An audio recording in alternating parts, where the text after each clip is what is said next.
అందరికీ నమస్కారం. ఫిబ్రవరి 26 నా 144 సంవత్సరాలకు వస్తున్న మహాశివరాత్రి రోజు ఉపవాసం చేయలేని వారు ఈ పండు తినండి చాలు, మీకు అంతా మంచి జరుగుతుంది. ఫిబ్రవరి 26వ తేదీ అత్యంత పవిత్రమైన శక్తివంతమైన మహాశివరాత్రి రాబోతుంది. ఎంతో శక్తివంతమైన పవిత్రమైన మహాశివరాత్రి ఇది. ఈ శివరాత్రి 144 సంవత్సరాల తర్వాత వస్తున్న మహాకుంభమేళ సమయంలో వస్తుంది. ఇలాంటి మహాశివరాత్రి మళ్ళీ ఈ జన్మలో రాదు. కాబట్టి ఈసారి ఎలా చేయాలి, ఎలా జరుపుకోవాలి మహాశివరాత్రిని? మాఘ బహుళ చతుర్దశి రోజున మహాశివరాత్రి పండుగను మనమందరం భక్తి శ్రద్ధలతో చేసుకుంటాం. మహాశివరాత్రి రోజు ఉపవాసం ఉండాలి. ఉపవాసం అంటే మన మనసుకు శివుడిని దగ్గరగా ఉంచడం అని అర్థం. శివధ్యానం చేయాలి, అలాగే శివుని పూజిస్తూ ఉండాలి. అలా చేస్తే ఏం జరుగుతుందంటే శివానందం లభిస్తుంది. మనం నిత్యం అనుభవించే ఆనందాల కంటే శివానందం అత్యంత అధికమైన ఆనందం. ప్రతి మానవుడు దుఃఖాన్ని కోరుకోడు. ప్రతి ఒక్కరూ ఎవరైనా సరే శివరాత్రి రోజు శివుణ్ణి ఆరాధిస్తూ ఆనందాన్ని కోరుకుంటారు. కానీ ఆనందాన్ని కోరుకున్నంత మాత్రాన లాభం ఉండదు. దానిని పొందాలి అంటే ఏదో ఒక మార్గం ఉండాలి. ఆ ఆనందాన్ని పొందాలంటే మార్గం ఏంటంటే శివనామ స్మరణం. మహాశివుడు ఆనంద స్వరూపుడు. అలాంటి మహాశివుణ్ణి మీరు మనసులో తలుచుకుంటే మనకు శివానందం ఖచ్చితంగా కలుగుతుంది. అయితే కానీ అలా ఆనందాన్ని పొందాలంటే మనం కడుపు నిండుగా భోజనం చేస్తే అది సాధ్యపడదు. ఎందుకంటే నిద్ర వస్తుంది. అలానే మన మనసు ఇతర విషయాలపై వెళుతుంది. కాబట్టి ఆహారం తీసుకోకుండా ఉండాలి. ఒకవేళ తీసుకుంటే అల్పాహారం తీసుకోవాలి. వృద్ధులు, అనారోగ్యంతో ఉన్నవారు, ఇంకా పసిపిల్లలు, ఇంకా గర్భిణీ స్త్రీలు, వీళ్ళకి ఈ నియమాలు అనేవి వర్తించవు. అలాగే బీపీ, షుగర్ ఉన్నవారు కూడా అల్పాహారాన్ని మీరు తీసుకోవచ్చును. ఎందుకంటే వారి శరీరం కూడా తట్టుకోలేదు. కాబట్టి ఆరోగ్యాన్ని మించినది ఏదీ లేదు. ఆరోగ్యమే మహాభాగ్యం. ముందుగా ఈ వీడియో లైక్ చేసి ఓం నమః శివాయ అని చిన్న కామెంట్ చేయండి. కాబట్టి ఈశ్వరుడు ఆరోగ్యాన్ని ఇచ్చేవాడు. మీ శరీరానికి ఒక పూట విశ్రాంతిని ఇవ్వండి. సంవత్సరం అంతా పనిచేసిన మన శరీరానికి ఒక పూట విశ్రాంతి ఇస్తే ఎంతో సంతోషపడుతుంది. అయితే మేము తినకుండా ఉండలేం అనుకునేవారు కొద్దిగా పలహారం అనేది తీసుకోండి. అది కూడా కొన్ని మాత్రమే తీసుకోవాలని గుర్తుంచుకోండి. అందరికీ కాకుండా ఉపవాసం చేయలేని వారు మాత్రం సీజనల్ పండ్లు ఉంటాయి కదా, అవి తినండి. శివరాత్రికి మనకు సపోటా, పుచ్చకాయ, ద్రాక్ష ఇలాంటి పండ్లు దొరుకుతాయి. పరిమితంగా అరటి పండ్లు తినాలి. ఎక్కువగా అరటి పండ్లు అస్సలు తినకూడదు. ఫ్రూట్ జ్యూస్ అలాంటివి కూడా తాగవచ్చు. ఇక మరి ఉండలేని వారు 3 సార్లు నిమ్మరసం తాగుతూ ఉండాలి. ఇలా తాగడం వల్ల మీకు శక్తి వస్తుంది. ఈ విధంగా శివరాత్రి రోజు శివుడి మీద మనసు లగ్నం చేస్తే శివానందం కలుగుతుంది. ఇక ఉపవాసం ఉన్నవారు పండ్లు, పండ్ల రసాలు తాగవచ్చు. వండిన ఆహార పదార్థాలను తినకూడదు. కాకపోతే పండ్లు అనేవి తినవచ్చును. ఇవి మీరు గుర్తుంచుకోండి. ఇలా ఈరోజు ఉపవాసం ఉండి శివుడికి దగ్గరగా ఉంటే ఎన్నో కోటి రేట్ల పుణ్యఫలం మీకు ఖచ్చితంగా దక్కుతుంది. ఈరోజు ప్రతి ఒక్కరూ ఓం నమః శివాయ అనే శివ పంచాక్షరి మంత్రాన్ని మీరు మనసులో జపించుకొని మీ మనసులో ఆ శివ స్వరూపాన్ని దర్శించుకోవాలి. ఇలా ఈరోజు మీరు ఏ పని చేస్తున్నా కూడా ఇలానే చేయాలి. శివనామ స్మరణం చాలా మంచిది. కేవలం ఓం నమః శివాయ అనే మంత్రాన్ని మీరు ఎన్నిసార్లు వీలైతే అన్నిసార్లు మీ మనసులో జపించుకుంటే ఎన్నో జన్మల పుణ్యఫలాన్ని మీరు పొందుతారు. అలాగే ముక్తి లభిస్తుంది, శివ సాహిత్యం లభిస్తుంది. ఓం నమః శివాయ అనే మంత్రం ఆ మహాశివుడు మన వాళ్ళకి ఉపదేశించిన మంత్రం. కాబట్టి మానవులు అందరూ కూడా ఆ రోజున ఓం నమః శివాయ అనే మంత్రాన్ని చదువుకుంటే చాలా మంచిది. ఈ మంత్రాన్ని మహాశివరాత్రి రోజు జపించడం వల్ల ఎలాంటి పాపాలైనా నశించిపోతాయి. మీకు ఎంతో పుణ్యం వస్తుంది. అలాగే ఈ మహాశివరాత్రి రోజు ఏం చేస్తే అన్ని దరిద్రాలు పోయి అష్టైశ్వర్యాలు కలుగుతాయో ఇప్పుడు మనం తెలుసుకుందాం. మహాశివరాత్రి రోజు 14 లోకాల్లో ఉన్నటువంటి పుణ్యతీర్థాలు అన్నీ కూడా మారేడు చెట్టు కింద ఉంటాయి. మహాశివరాత్రి రోజు మారేడు చెట్టు దగ్గర ఉన్న ప్రత్యేకమైన విధి విధానాలు పాటిస్తే మీ ఇంట్లో లక్ష్మీదేవి శాశ్వతంగా కొలువై ఉంటుంది. అయితే ఈ మహాశివరాత్రి రోజు ఎవరైనా సరే ఎక్కడైనా మీకు దగ్గరలో ఉన్న శివాలయంలో మారేడు మొక్కను నాటండి. తద్వారా మీకు అఖండ సంపద కలుగుతుంది.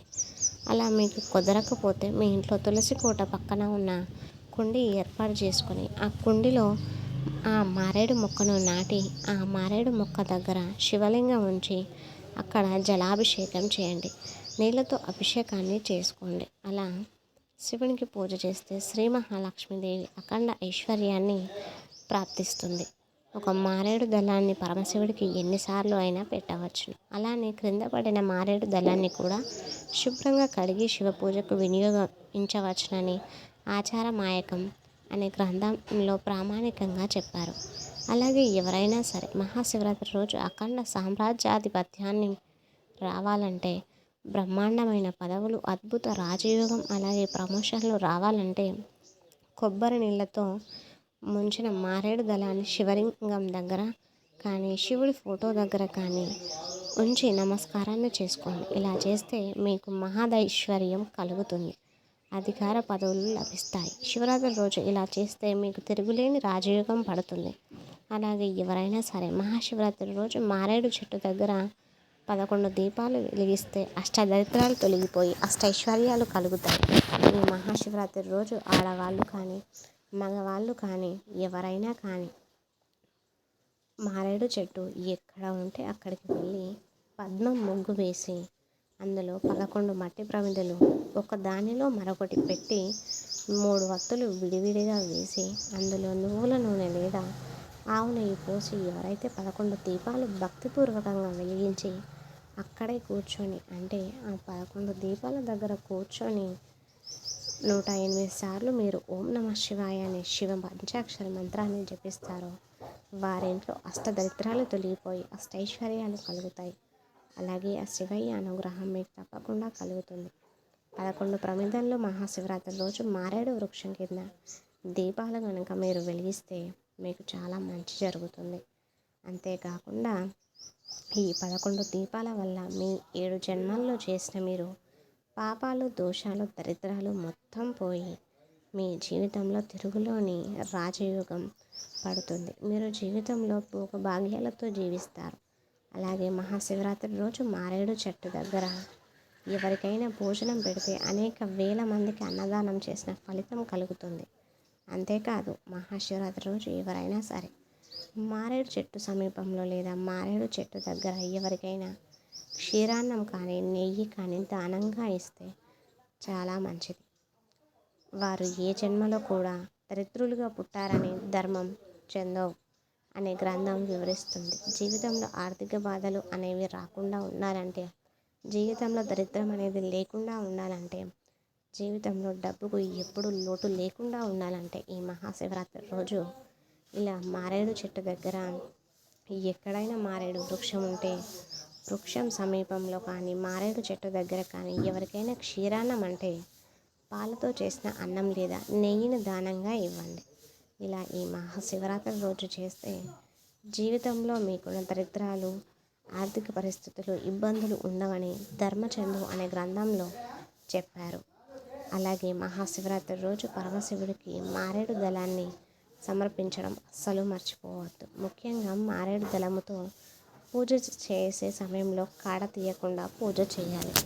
అంటే మహాశివరాత్రి రోజున మారేడు దళాలతో పూజ చేసే వారికి సకల సంపదలు ఆ పరమేశ్వరుడు ప్రసాదిస్తాడని పురాణాలు చెబుతున్నాయి. ఈ విషయం తెలిస్తే మీరు ఆశ్చర్యపోతారు. మహాశివరాత్రి రోజు మారేడు చెట్టుకు మీరు ప్రదక్షిణాలు చేయడం వల్ల ఆ ముక్కోటి దేవతలకు ప్రదక్షిణాలు చేసినంత పుణ్య ఫలితం మీకు లభిస్తుంది.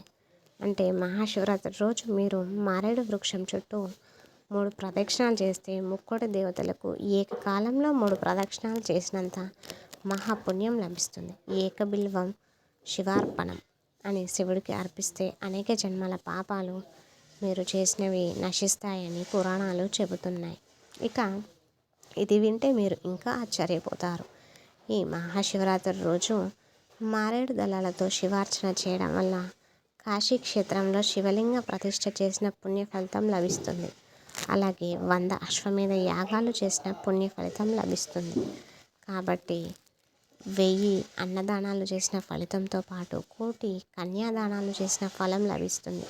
అందుకే త్రిదళం త్రిగుణాకారం త్రినేత్రం త్రియుఆయుధం త్రిజన్మ పాప సంహారం ఏకబిల్వం శివార్పణం అని మారేడు దళాన్ని మన పురాణాలు చాలా గొప్పగా చెప్పాయి.